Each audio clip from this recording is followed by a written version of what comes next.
And the Oscar goes to, well, it turns out a lot of films. Nobody really swept. There were a few surprises, some that were good, and some that were, huh?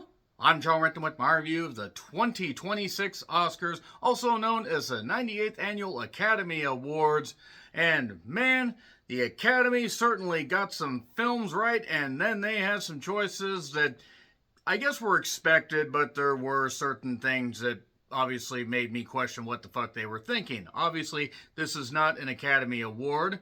One, I'm not an actor, obviously. I can't even play one on TV. This actually was sent to me by a very good mutual/viewer. Jen, I hope you're doing well. But anyway, I was simultaneously watching this and AEW Revolution. Depending on the order you see these videos in, you're just going to get a cornucopia of content. So let's get on into it. The opening by Conan O'Brien dressed as Ant Glass from Weapons. Magnificent. If you have not seen Weapons, by the way, you totally got spoiled on the ending of it. I just want to say that much.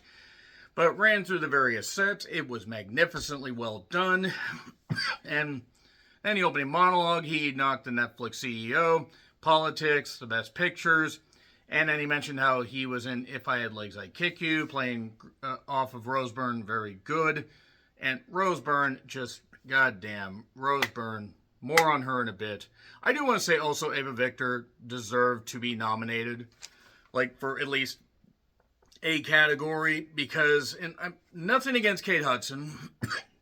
Kate Hudson shouldn't have been nominated. Should have been Ava Victor. And then there were a few others. No Other Choice not getting any nominations is baffling to me. Warfare not even getting sound design is baffling. There are a few others that I certainly would have chosen. I'm not surprised one battle after another won as many as it did, and I will go over the tallies at the end, but still. So, he did, Conan being he, mentioned about how no British people were nominated for any of this stuff, but the British people clap back with, well, at least we arrest our pedos, and he wasn't wrong. If only this goddamn country would arrest them. Try, 1600 Pennsylvania Avenue while you're at it. So anyway, by the way, if you support this administration or support ICE, fuck Trump, fuck you, and fuck the fact that you even are drawing a breath on this earth. So, talking about, talking to people in different languages. I did like when he went to LA and, talked to the people, and it was just in Spanish, heavy, Spanish contingent. It was funny. 31 countries, 6 continents, all for film. It's nice that it's a worldwide industry, and it's so many people, actually were doing films that they could have gotten killed for. Like, it was just an accident. That's one where the director is facing strife from the bullshit, government. But anyway, Conan wonders, what would happen if he ever won something. And we got the operatic king-like thing, just a fun little deal. I mean, Conan O'Brien's not everybody's cup of tea, but he understood the assignment here. Zoe Saldana, I do remember actually praising when she won for Amelia Perez, and then I found out, boy, she was just a little bitch after winning that, so fuck her. Seriously. You didn't deserve that. Amelia Perez, I was way too praising of that movie. It really wasn't very good. Best Supporting Actress. So, I'm honestly very surprised by this. I would have gone with Inga from Sentimental Value. Of course, you had Elle Fanning from Sentimental Value. And I'm not going to go over all the nominations of everything, but Amy Madigan winning for Weapons, that was very, very surprising. First surprise of the night. Good for her. She gives credit to her fellow nominees and Ed Harris. And you know what? It was a very nice speech. It was very well done. That's some good stuff. And starts off tonight pretty good. And then Conan mentions about, ads on streaming. And then I believe Jane Lynch was doing something with the, almost military-grade flashlight that you see infomercials for. And then Will Arnett, who was great in Is This Thing On? By the way, you should check that one out. And Channing Tatum, who really is a pretty damn accomplished actor. He understands humor, and he also understands doing serious stuff. Roofman wasn't very good, but that wasn't his fault. For Best Animated Feature. Channing's at least having some fun. What's the winner? K-Pop Demon Hunters. Elio was nominated simply because they needed to fill out the categories. Elio was not very good. Little Amelie, or the character of Rain, would have been a good choice too. Arco, while well done, was very undercooked in my opinion. And Zootopia 2 was good, but it was no doubt going to go to K-pop Demon Hunters with all of the, tremendous, buzzes. We're getting a sequel in a couple years. I remember people being very surprised by the fact that I like that. Some people know that I like K-pop music. I don't love it, and I'm not into the lore as much, but since I like that style of music to an extent, granted, some of that may have to do with the girl groups having some very attractive members, but I digress. Will Arnett did end up saying, fuck AI. He's right. I was pissed that they started to play off one of the people that worked on K-pop Demon Hunters. I did not catch the woman's name. That was bullshit. And then we got best pick plugs of, the various films throughout the night with little blurbs like from Ryan Coogler for Sinners. The I Lied to You performance, magnificent. Miles Canton is a star. I hope he wants to continue acting. If not, he's got an incredible singing voice. They did a great stage version of this. Made it just like the movie. Very, very good shit. And then Murray Supreme clips. And then we had a smartphone movie ad, where if you have it vertical, it cuts everything off. That's kind of funny. And by the way I was able to simultaneously watch both of these is I actually had my phone with AEW Revolution. I actually watched the Academy Awards on my big TV. Because that was nice. But we then get Anne Hathaway, and I thought it was Dame Edna, but it's Dame Anna. I believe this is a reference, if I'm right, to Devil Wears Prada, but I have not watched Devil Wears Prada in a number of years. I will be watching that before I watch the sequel. Best costume design goes to Frankenstein.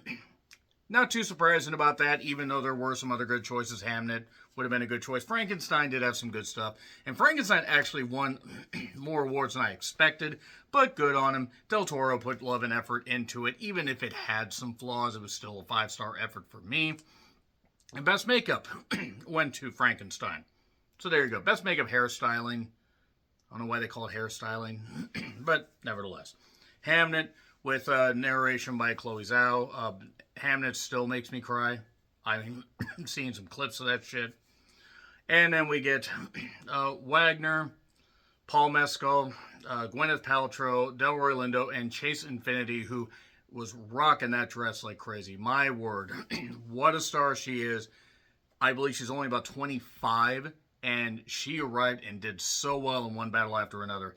They need to, I'm not saying put the rocket ship on her immediately. I'm not saying give her every single goddamn role. Like, let's, Hollywood should bring her along, but she absolutely deserves A-list roles. To see if she's just a one-hit wonder or whatever, but she shined in that fucking movie. Gwyneth Paltrow was also there. Who I still have not forgiven for winning for Shakespeare in Love, because she didn't fucking deserve it. In fact, I wanted, her character in that to end up just like her character in Seven. And if you know, you know. Achievement in casting. So, it was Cassandra. I didn't catch the woman's last name. One battle after another. There you go. Like, she seemed happy about that. So, one battle after another, getting an award. I don't think it's really surprising. It was a loaded cast. I almost would have gone with Sinners. I just think Sinners' cast played better off of each other by a smidge. That's just my opinion. But then again, Sentimental Value is my favorite film of last year, and got one award. But then Joachim Trier's narration over some of the clips, and then live from London, Matt Berry, who is the narrator. He just did a little bit of comedy. Best live action short was The Singers. I actually did see that one. I watched that one with my dad. It was actually pretty good. It's on Netflix. And then Two People Exchanging Saliva, which is apparently, according to the people that made it, and I had not heard of this. If the short is somewhere, I will check it out. Weird, queer, and made mostly by women. Good. They pulled the mic down on one of the guys. Rude. And that was a little bit much, but check out The Singers, and I will have to check out too. I need to look at these and actually see if I can seek this stuff out and actually maybe watch some of this stuff, because documentary short, live action short, and animated short are like the only ones that I don't really get to. And it's not that I don't care, I just don't get a chance to watch them. Kieran Culkin, who won for A Real Pain. My God, he was great. Presents Best Supporting Actor. This should have gone to Stellan Skarsgård. It went to Sean Penn, who wasn't there. Potentially, he was punching out another photographer. And look, Sean Penn did great in that movie. I'm sorry. Stellan Skarsgård would have smoked him in like a head-to-head thing. Plus, Sean Penn is a questionable individual, shall we say. But I think Stellan Skarsgård delivered a better performance. My opinion. Even though I thought One Battle After Another was magnificent. But anyway, Begonia Clips. They need to go down to 8 or even 6 Best Picture nominations because it's fucking ridiculous that any of this stuff, that they're 10 deep. I love Begonia. Begonia should not have been nominated for Best Picture. I loved F1. F1 shouldn't have been nominated for Best Picture. Frankenstein, I'm sorry, shouldn't have been nominated for Best Picture. And there's a couple others. In fact, let me just fucking take a look at it. Train Dreams. As much as I love Train Dreams, Train Dreams shouldn't have won or been nominated for Best Picture. That, again, that's just my opinion, even though Train Dreams is great. So, they did a thing where, now we have to explain the plot over and over and over because some people are just stupid. They did this bit where it's Casablanca with Conan O'Brien and Sterling K. Brown, who is terrific and is going to be great in a couple upcoming projects. Chris Evans, Robert Downey Jr. do Best Adapted Screenplay. There was One Battle After Another. I guess I still would have gone with Hamnet. I think Hamnet was better, but it was what it was. Best Original Screenplay was Sinners. All right, Sinners getting on the board. That's fine. We got some love there. Ryan Coogler was overwhelmed and kind of wanted the applause to die down. Not that he didn't appreciate it, but he was overwhelmed. And that movie was a gamble. One, it was expensive. I think it was like 80 to 90 million, and it smashed it at the box office. And it was an incredible experience in theater. I wish I had gotten a chance to see it in IMAX. I didn't get a chance to see it because the closest IMAX theater to me that's had a Regal is at least 40 miles south or about 50 miles north. And then there's one at AMC if I want to pay the full price for that. But the whole point is if you can see it, if you saw it in a good theater, then you got just engulfed. But then we get to the really sad part where Billy Crystal pays tribute to Rob Reiner's legacy. I'm not going to cover every single thing, but it was beautiful. Longtime friends. He was better than I would have been had I lost a friend that close to me. I'll say that much. But he talked about all the great films. His directorial debut being This Is Spinal Tap, and I did a tribute to Rob Reiner. I'm not trying to plug my own shit, but I did a tribute to Rob Reiner and ran over some of his filmography. And even with the stumbles and the foibles and everything, he still had such a track record for like 15 years. Even 20 if you want to argue. In the 80s and to early 90s alone, he was great. But then the marriage equality, activism that him and his wife did. Son needs to be executed, by the way, for what he did. Just going to say that. But the line that got me was, Billy, what fun we had storming the castle. Beautiful tribute. Well done. We were not done yet because we had done some stuff with people that had passed, and we did a package here. And Terrence Stamp, Udo Kier. No James Van Der Beek, a little bit surprising. I know that he just died recently, but Catherine O'Hara died just recently. They include her. It's not even about star power, but like Michelle Trachtenberg and Tony Todd were not included in last year's, as I recall. And James Van Der Beek may have never been an A-list star, but he was in Dawson's Creek, which is seen by a lot of people, Varsity Blues, and a few other films. And I don't know. I think it would have been nice to have him in there. There are probably other omissions that I am missing, but that's one glaring omission. But Udo Kier, Diane Ladd, Catherine O'Hara. The one that got me, Rachel McAdams talking about Diane Keaton. And boy, I was fucking bawling. I had to leave the room for a bit during the commercial break because I don't know why the Diane Keaton her death got to me so much. I mean, I like enough of her movies.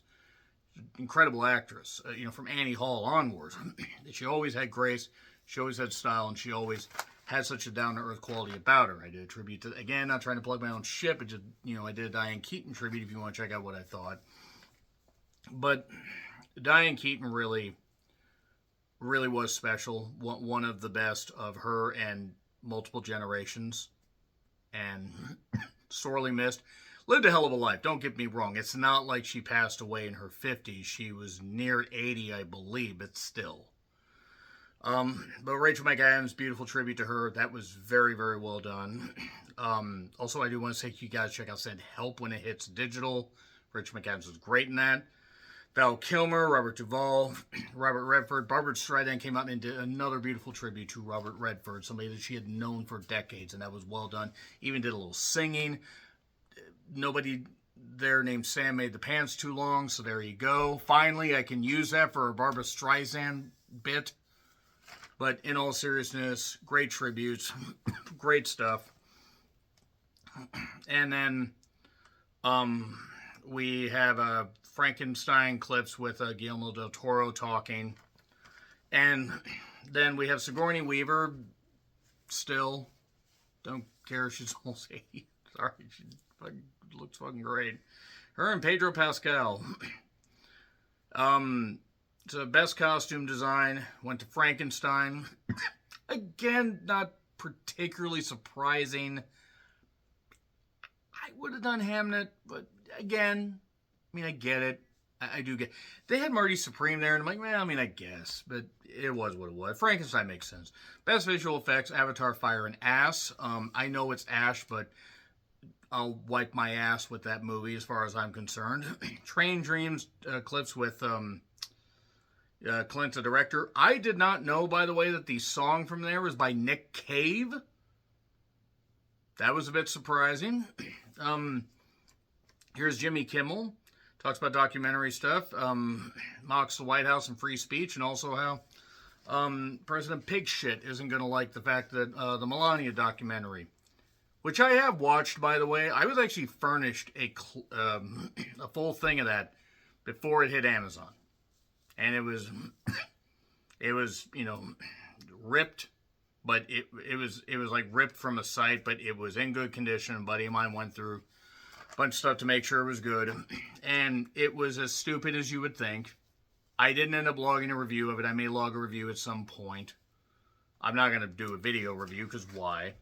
But I'm glad that Bezos lost a little bit of money on that. Quite frankly, he deserves to lose more money for producing something like that and trying to worship at the altar of the piece of shit who's melting down as we speak, because we're getting involved in bullshit wars and other stuff and everything. And any of you fuckers that voted for this, I hope you got what you voted for.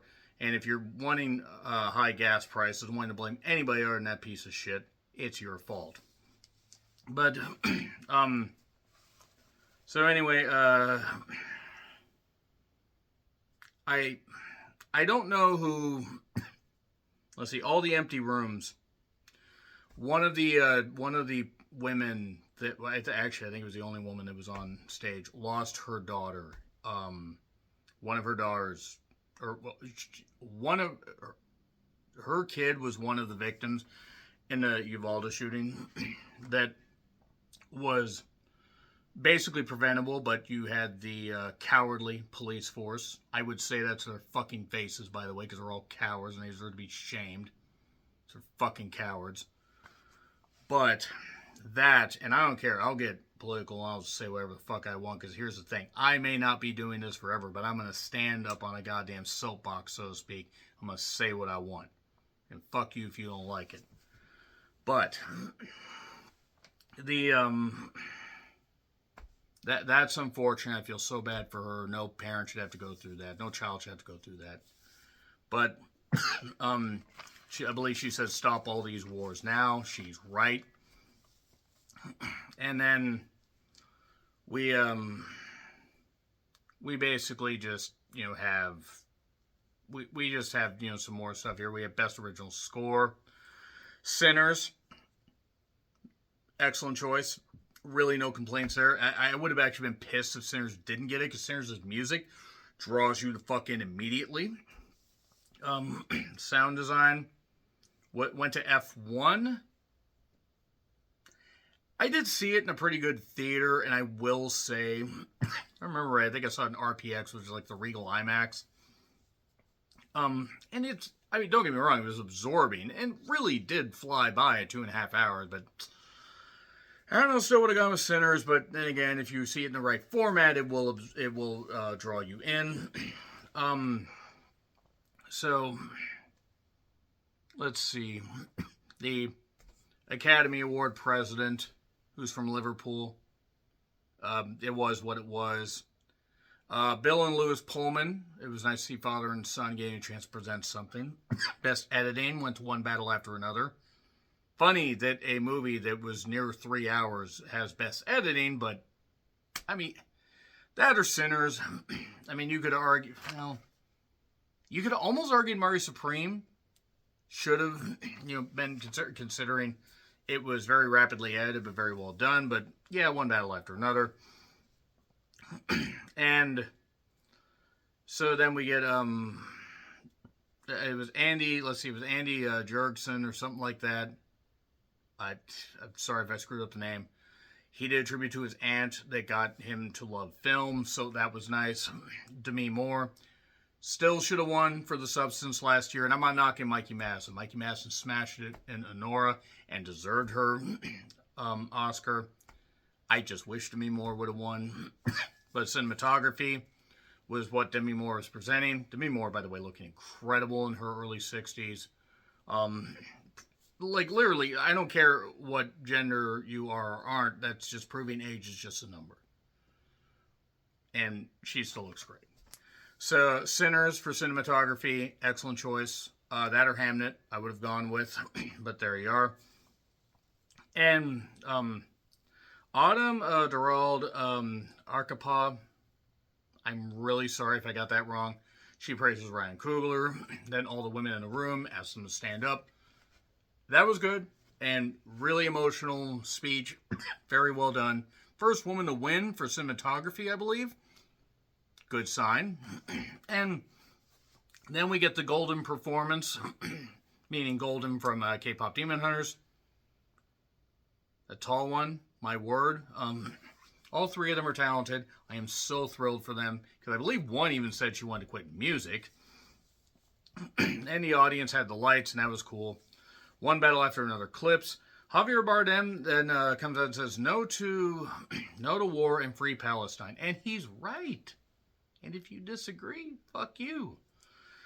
So, best international film. I would have gone with, it was just an accident, by the way. I just want to say that. No other choice not being nominated for this.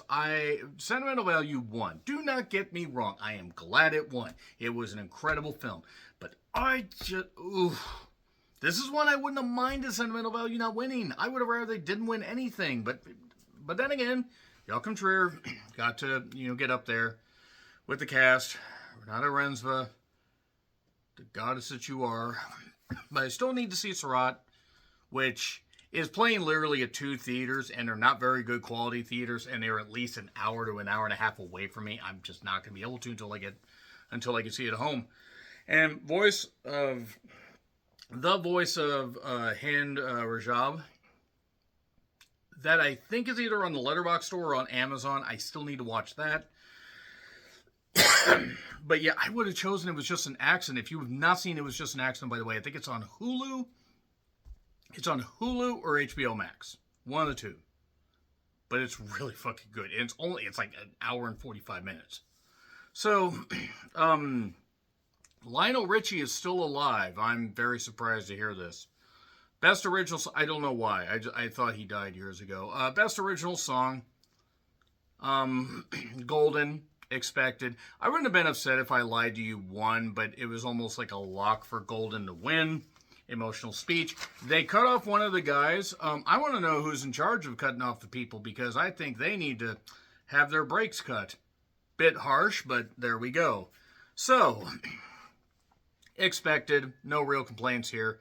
I am not surprised that they didn't have any of the other songs perform there, because this event already went just over 3.5 hours. So then we have Robert Pattinson and Zendaya presenting Best Director. I would have gone with Joachim Trier, to be perfectly honest, but Chloe's out. There's really no wrong thing here. But it was Paul Thomas Anderson. Look, to be fair, Ryan Coogler probably should have won. I think Sinners was just a little bit better. I'm not saying one battle after another wasn't. It's literally like that close. Like, as great as both films are. But whatever. He did tributed to a late friend of his, Adam Sumner. And that was nice. I don't know what happened. I don't know how the man passed away. I don't. It's none of my business. But I hope I'm glad that he was able to, honor him with this. Adrian Brody comes out for Best Actor, mocks the fact that he went too long with his speech last year. And he did deserve it for The Brutalist. But it was between Timothée Chalamet and Michael B. Jordan. It was between those two. No disrespect to the other people. And it was Michael B. Jordan. I was floored because I thought Timothée Chalamet got it. Maybe you need to drop that little gender tramp and actually, or gender tramp, and then maybe you'll actually end up winning something because the Jenners and Kardashians curse people. Get somebody that actually looks like a human woman. Yeah, I'll knock the Jenners and the Kardashians all I want. So, that being said, Michael B. Jordan, I was very surprised, but I'm not going to complain one bit. The man deserved it. He made two distinct characters, playing twin brothers. Really good stuff. His dad came from Ghana. His mother was there. Family was there. That was good. He thanked those who came before him. He mentioned Sidney Poitier. No complaints here. Michael B. Jordan deserved it. My God, Mikey Madison and that Red Dread. Jesus Christ. Jesus. Incredible narration voice. I could listen to her say anything. But, Best Actress. I'm sorry, but Kate Hudson should not have been nominated. She was good in Song Sung Blue. Maybe even great. Ava Victor should have been nominated for Sorry Baby. I would have argued Sorry Baby should have been nominated for Best Original Screenplay. But whatever. I would have gone with Rose Byrne. I wanted Rose Byrne. If I had legs, I'd kick you. I knew who was going to win. Jessie Buckley won. She was emotional. I'm not going to complain one goddamn bit because Jessie Buckley absolutely deserved it. And Hamnet overall was a better movie. But if I just went with the performances, like just the complete movie, Hamnet's better. But Rose Byrne just had this singular, amazing, visceral performance that if she had won, I might have actually screamed in my room. But I wasn't complaining. Jessie Buckley was absolutely over the moon. Her 8-month-old daughter doesn't understand what this is, but she can't wait to, create more moments with her. And thank Chloe's out. Thanks so many people. Bless her. I sometimes need subtitles because of the thick Irish accent. But it is what it is.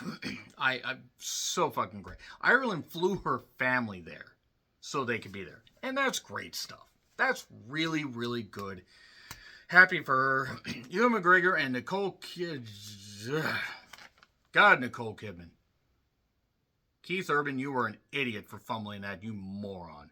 You have an Australian goddess like that, and you lose her by cheating, you stupid fuck. But that being said, this is for Best Picture. Of course, Ewan McGregor and Nicole Kidman were in Moulin Rouge, and they did some of that stuff. And then, I haven't watched that in a while. But, of all the 10 movies, and these are the 10 movies, Sentimental Value, Frankenstein, One Battle After Another, Hamnet, Sinners, F1, Begonia, Marty Supreme, Train Dreams, and The Secret Agent. By the way, McNamara absolutely deserved mention, for his great role. I wouldn't actually not mind him winning for Best Actor, but I'm not going to complain about Michael B. Jordan. But the ones that got shut out were Begonia, Marty Supreme, Train Dreams, and Secret Agent. Now, yes, selfishly, I would have liked Sentimental Value. I knew Sentimental Value wasn't going to win, especially when it won Best International Picture. Best Director pretty much telegraphed this is going to be One Battle After Another. But I was hoping for Sinners. It was One Battle After Another. So, One Battle After Another wins 6 overall. Sinners gets 4.